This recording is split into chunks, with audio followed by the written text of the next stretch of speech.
Hey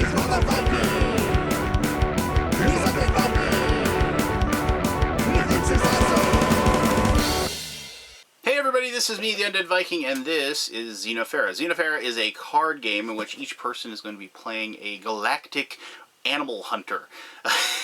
It sounds pretty glamorous, actually. That would be a pretty cool thing to have on your business card. Galactic animal hunter or animal catcher or whatever. Because you're not killing the animals.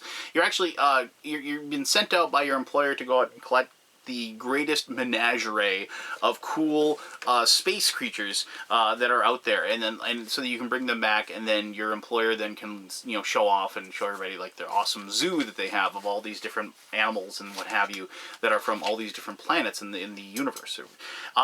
I first heard of this game actually when I was doing a panel at I believe it was Gen Con. It might have been Origins. No, I think it was Gen Con. Gen Con this last August, and I was approached by a very nice lady who had designed this game, and she wanted to show it to me, and it was really, really cool. And we kind of goofed around with it, and she described the game to me. And after Gen Con, she contacted me and asked me if I'd be willing to work on the game with her, and I was more than happy to do so. So she contacted me, and this is the game. Now, I didn't really get to see much of the game when I was at Gen Con, but I really dug the theme. I liked the whole idea of it. As I said, it's just kind of like, that'd be a cool job. I travel from planet to planet, and oh man, what was that guy's name on the old the Mutual of Omaha show? Animal Kingdom. Oh, I can't remember that guy's name. Dang it. Anyway, somebody will say it and they'll remind me. But so that it was. I always watched that show with my dad on weekends when I go and spend the weekend at my dad's house. I mean, that was one of those shows that I always watched. And I always thought it was cool that the only time you ever saw those Mutual of Omaha commercials was during that show. I can't remember that guy's name. That's bugging me. But anyway. So I always loved the idea of like the whole safari and seeing animals and things like that. So. I was really interested in taking a look at this game, and now since we've played it, and I played it with both my family and my friends, we've had a lot of fun. So let me show you how Xenofera works, and then we'll come back here and I'll give you my final thoughts. All right, cool. So here is Xenofera, and this game is, as I said, it's a card game, and each person's going to have an area that they're going to have in front of them that will be kind of like their tableau, and then there'll be a part that is going to be in the center of the table, which is this. Well, maybe you're playing on the floor, I don't know. But anyway, regardless, the center of the play area is going to be here. The play area is going to have this giant deck of cards you're going to draw from. Those are going to have different things that you can build, like cages or like alarms or locks for your cages, things like that. They're also going to have different people that you can hire and some other actions and things like that. And I'll show you that in just a little bit. The creatures are going to be these things that you see right here in front of you. These are the creatures that you're trying to capture for your employer. You've been given a collection card. You're going to see those right here and here. The collection cards, you're dealt one of them at the beginning of the game. I apologize, you dealt two and you pick one at the beginning of the game. And that allows you to gain some extra bonus points if you can manage to capture the right type of cards. You'll notice that all of these creatures, they have like this big number on the bottom. That's the number of points they're going to be worth at the end of the game. But if you have the right kinds, you can earn some bonus points. But, however, if you have a collection card that you don't satisfy, basically because your employer said, hey, give me these animals, I want them for my collection, if you don't come through for them, it's going to be worth negative points. And once again, I'll show you that in just a quick moment. Each one of these creatures on the has a size, so medium, small here, and that is important because the cages that you're going to be putting them in, it really matters as far as like how much room is in that cage and how you can manage to put different creatures in there. Also, you'll notice that on the top right there's a number. That's the number of like capture points that you have to create on your turn to be able to capture those particular cards. Now, as you can probably guess, much like other games that have this kind of like line of sight or this string of cards here, as these are taken, you're going to draw more creatures off that deck, and you're going to populate the middle of the board as that goes. All right, so cutting away and coming to your personal like tableau, you're going to get the collection card to begin with. So like this collection card here is the collection, the pack, capture 3 or more canines. And if you can capture 3 per creature, you'll get 8 points. But if you fail, you're going to get -2 points for doing so. So, and that is kept secret. You don't want the other players to know because you don't want them to be purposely trying to take away different animals from you, like, that they're going to help you gain those extra points. Here is the Huntsman. You get 2 of these cards at the beginning of the game. You pick one Huntsman. So, like, let's just say I have a choice between these 2. So you have Primus Hayden and Baton Kados. Both of these will generate 1 build power that's located here. That is just their ability to build cages and other items and what have you. And they also have a collection, 1 collection ability as well. Now the Huntsman just leads your group. You can hire up to 5 more people that will also be part of your crew. And that is 5 plus this 1, so because you're going to have your Huntsman. You'll also notice that they have special powers. So like here is anytime another player plays Salvage, that's an action card that allows people to dig through the discard pile of the draw deck to find a certain card. But anytime anybody plays Salvage, this Huntsman takes a card from the draw pile, so you get to draw an extra card. And here's the Huntsman may retrieve their battle cards if only the battle cards they have left are the decoy and the 1-point battle card. Now, if you're saying battle cards, yeah, you can fight each other. It's not like a super serious, like, antagonistic battles, but I'll show you how that works here also in just a little bit. But anyway, I picked this guy because I like being able to draw cards, and like, when other people do these little actions, I like to be able to, profit from them in some way. Alright, so also, let me just show you a couple other collection cards while we're talking here. So, here's the Cat House. Capture 3 or more felines. Capture 3 or more creatures from Sylvestra, because these particular animals, they actually will have like the planet that they're from, and also their diet and their type and what have you as well. And there's also good symbols on the bottom to make sure that in case you didn't know what they are. So like if you're looking for cats, you can look for a picture of the cat on the bottom of the card. And like 3 or more equine creatures, capture 4 or more small mammalics. So you have different things. They aren't always going to be just like here's another one from Nick. So the category of what you're trying to collect isn't always going to be capture dogs, if you will. Alright, so you start off, the way the game begins, each person is going to have at least 1 cage and at least 1 crew member that they're going to be able to play down. And they're always going to be an expedition member that you get, and that's just, very generic. They just give you 2 and 2 there. You also get a fairly generic cage. So in this case, I have this glass enclosure with divider. That you can hold 1 medium creature or 2 small creatures. And so you have those, and then you are going to draw 4 more cards. So when I drew 4 more cards, I got another glass enclosure. I got this reaction card. This is if somebody tries to steal something from me, I can capture them. Then we have to have a battle, and once again, I'll explain battles a little bit. I got another crew member. You notice that this one doesn't have a lot of build, but she has a lot of capture, which is really good. And then here is actually appropriate, an action. Take an empty cage from another player's cargo bay and put it in yours. Any item played on this cage is discarded. Sometimes cages will have alarms on them, or they'll have locks on them, things like that, that will, like, add something to them. And I can show you some of those cards here in just a little bit. But anyway, so like on your turn, what you're going to be doing is you start with a hand of 6, and that is the hand limit. If something should happen, like using this power on your other turn, you manage to draw more cards, more than your hand limit, you don't have to discard down. You get to keep that. But basically at the end of your turn, what you're going to be doing is you're going to either be drawing back up to 6 cards, or drawing more collection cards if you so desire to gain more bonus points. Now, there isn't like a playmat or something, but just keep in mind that you should have 5 spots to the right of your Huntsman to hire more crew members. The maximum number is 5. If you happen to get another crew member that you want instead of that one, obviously you have to discard that one and use the next one. You also have 10 spots in your cargo bay that you can put things in there. And you need to have a cage before you can get one of these things up here. So just keep that in mind as well. So, on your turn, the first thing you're going to have is your action phase, and you get 2 actions. During your action phase, you can either play a crew member down into one of the spots that is available, and you can do that twice with your 2 actions if you want. Or you can use an action card that you have, and you can do 2 action cards if you want as well. So in this case, like, probably what my best bet would be to do is to use my 2 actions to place both my exozoologist and my expedition member down onto my board.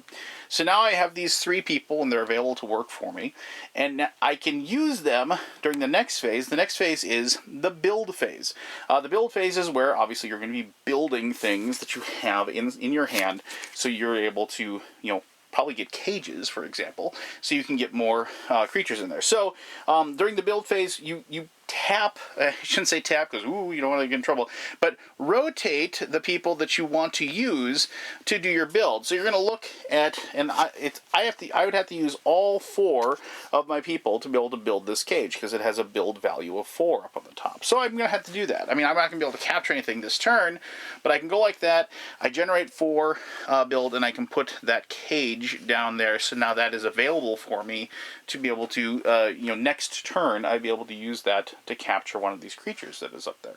Now, the creatures might be gone, because if I'm, this game handles up to 4 players, so, some creatures might be gone before it gets to me, but that might happen. And let's just say, for example, the flat zebra and this and the puff duck are all gone. So let's just see what the next 3 are here. So we got a bumblebee bat and a cyclops and a cabot. So unfortunately, I was hoping that the deck would give me another dog, but I don't have. Let me see here. Nope. No dogs. So I don't have. I'm unable to get a canine right now, but that's okay. Let's still try to get something that's going to get us points. Now, on my next turn. Oh, and I apologize. What I should have done at the end of my turn, because I couldn't. The second phase is to capture animals. I couldn't do that. So then I'm going to draw. I had 3 cards. I have the option of discarding as many of these cards or as few of these cards as I want, and then I draw more cards into my deck. So let's just say I didn't discard any. Let's draw 3 more cards and see what I get. So here I have another action. Steal, take 1 creature from the player's cargo bay, and a large cage. That's always nice, but I mean, I don't have enough build to build it, but that'll be cool if I can find a large creature. And here we have like a lock. So install this on one of your cages. Any creatures placed in this cage are not affected by a steal or release. So that's actually a pretty good thing too, and that's only 1 build. So gets around to my turn. I don't have any for my actions. What I could do is I could steal somebody, or I could use appropriate, take somebody else's empty cage, and perhaps I do that, but I'm not playing with other players, so I don't really have that option to look and see what I'd be able to do. But I will pretend to do that in just a second to show you how a battle works. But so when it comes time to building, I don't want to build. I want to capture something. I want to get one of these creatures, and I want to get it into one of my cages so I can have some points. So I'm looking at the creatures, and I'm trying to maximize my points this time. Plus, I can put 2 small creatures in there. So according to this, I have a total of 6 capture ability. So looking at this, if I wanted to grab 2 small creatures, the 2 top small creatures out here would be this the pink fairy armadillo, and then this cyclops, and that's a 2 and a 2, so that would be 4 total to capture that I'd be able to use. So I could use these 2 crew members to capture that, and I could actually use my Huntsman to do a build action to build this lock. And so then I can take my cage and I can go ahead and I can put that lock on there. And now nobody can steal these creatures once I grab them. So that would actually rotate him just slightly like that to show that I've used him. Then that's my build phase. On my action, not action phase, I apologize. On my phase to capture, I take these. I have 5 total points. I can capture 2 small creatures. Let's go ahead and grab, as I said, that one. And, oh man, Yeah, this would be worth 6. I was like thinking that Razor Wing would be nice, but we'll just go ahead and we'll take these 2 small creatures, like so, and that's going to be worth a total of 6 points, and hopefully, maybe even later, because of the fact that, you know, both of these have flight and things like that, maybe I can get a collection card that would tie in with those really well. So we're going to take those 2, and we're going to put those in that cage. And the nice thing about that cage is it's locked, and I pretty much guaranteed those 6 points. I mean, I guess, you know, maybe something could happen to mess that up at some point, but I pretty much guaranteed those points towards the end of the game. So now I have I didn't get to really discard any cards because I only built that one thing. You know, so I want to keep the steel inappropriate, but I'm gonna maybe, you know what, I'm gonna hold on to all these cards because I want to build that extra cage, and who knows. So I draw one more card. Let's see what we get here. Reacquire target, pretty good card. Search the creature discard deck for a creature and put it back in the line of sight. Occasionally, sometimes these cards can go back into a discard pile, so if you lose a particular animal that you want, you know, it's important that you have the option, if you can get that card, to go ahead and get it back into the line so you'd be able to snag it and maybe complete a collection card that you have. Now, one last thing before I show you how battles work. The points you generate by rotating your crew do not, you don't get to save them. I'm pretty sure you realize that, but just like that one, because I had the 5 here for the capture, and there's that one left over, I don't get to store that one and then, like, use it later. Now, it kind of stinks, like, that one left over, I could have been able to grab that as another creature, possibly, if I'd had another cage, but, of course, I didn't have one. So, okay. So, at your turn, as always, you draw those other cards, you put those back, and then, you know, replenish the tableau. Oh, man, there's a dog! I wanted that! Oh, you would have been perfect. Dang it, dang it, dang it. Well, I gotta hope that, you know, somehow... Wait a minute, no, it's not a dog, it's a sand horse. Oh, it just looked like a dog. Whew. Okay, we're good. Alright, so that would be, like, your turn. And the game is just going to continue like this until one of 2 things happens. Either you run out of creatures over there, or depending upon the number of players that you have, and the number of full cages. So, like, if you're playing 2 players, you have to have 9 cages with creatures. With 3, it's 8. With 4, it's 7. With 5, it's 6. When that happens, it doesn't necessarily mean that the game is over. Basically, one person that's completed that has to say last round, and then everybody, like, basically has one last round to total up as many points as they possibly can. Oh, I'm sorry. It's not the creature deck. It's when the draw deck gets depleted. I apologize. I should have explained that better. So then, after all that is said and done, you total up the total number of points that you have for the creatures you snagged, for the collection cards that you both completed for bonus points, and you failed at for negative points, and then whoever got the most points wins the game, obviously. Now, battles. I've been talking about that forever. So let's say I tried to steal from somebody, and they played the reaction card, which is Catch an Intruder, which forces a combat. So, battles are easy. Each person gets their battle cards, and they just have a number on them. 3, 2, 1, and so on and so forth. When you pick, and there's a decoy card as well. You look at all these cards, and you pick 2 of them, if you know, and you put them face down on the board, like so, and then the other person does the exact same thing, and then you compare the totals. If you have the most points, you win the battle. However, the cards that you use for the battle are gone until basically you only have, like, a decoy left. When the decoy is the last card that you have in your hand, you get to collect and put back into your hand the cards that you've used for preceding battles. So, players that are paying attention to what other players are doing are able to, you know, like, kind of see that, you know, like, oh, he used up all of his good cards. You know, I know that, you know, if this was all you had left, they're going to know that the maximum amount that I'm going to be able to spend is 2. And so they just have to play the 1 and the 2 card to be able to beat me. And then, but once you get back down to this and you're forced to play it, you know, then you are able to collect those cards and put them back into your hand. So that's how battles work, and I should mention that attackers win ties, which is interesting. Usually attackers don't win ties in these types of games, but that is how this works in Xenofera. So this game was a huge success with my daughter. She is fully bought into Pokemon Go and Pokemon cards, and she has been for, well, she was involved in Pokemon for like over a year, and then she is completely and totally bought in with Pokemon Go on her phone. So a game that actually had her capturing things and having cages and things like that. She really, really liked this one. I'm super excited I got to play this with her. But the game had enough action going on and enough of the what my gaming group looks for in games like this, as far as being able to interact with each other, as far as like the hidden information, the reveal moments with the battle cards. They really had a great deal of fun with it too. And I'll talk about all of that and more in my final thoughts, and I'll do that in just a little bit. Martin? You know, I could have looked this up on my phone, and I just haven't. So, I want to say it's like a B name or a Martin. All I remember is he was like the older guy, right? And they always would come up and they'd like have some water buffalo they wanted to like capture and tag or something.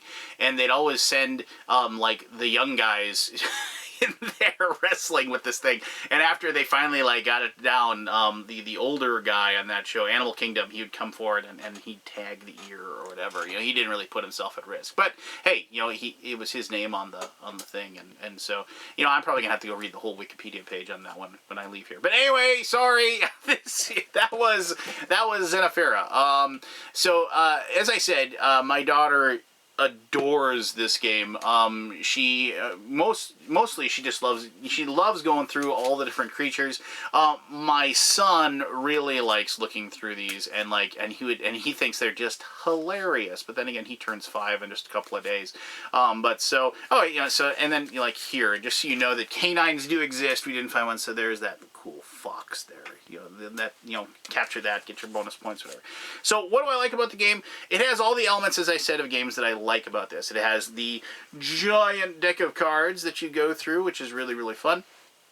It has good interactivity. It has nice hidden information as far as that goes. I really like the two decisions that I really like about the game are the draw phase. Do I get more cards into my hand that are going to help me propel, like have more options when it comes up my turn? Or do I get more collection cards, in my hand so I can get more bonus points? But you don't want to get too many of these, right? Or what's too many? I mean, like, do you gamble and like pick up a bunch at the beginning of the game? Because they are fairly limited. I mean, there's in a 2-player game you're not going to run out of these, but in a 4-player game these ran pretty low, towards the end. And so as people realized they needed those to complete the game. Now, that being said, with a 4-player game, because of the fact that if you only have to have a relatively low number of cages filled, the end game actually comes up pretty quickly. The game lasts perfectly. I mean, it's about 45 minutes, maybe an hour if you're teaching some new people.